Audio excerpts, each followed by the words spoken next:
فلما ذهبوا به وأجمعوا أن يجعلوه في غيابة الجب وأوحينا إليه لتنبئنهم بأمرهم هذا وهم لا يشعرون. وجاءوا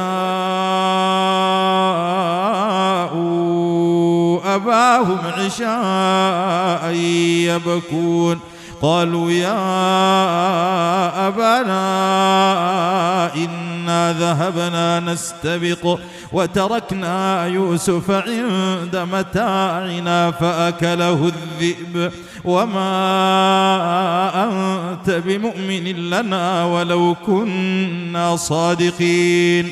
وجاءوا على قميصه بدم كذب قال بل سولت لكم أنفسكم أمرا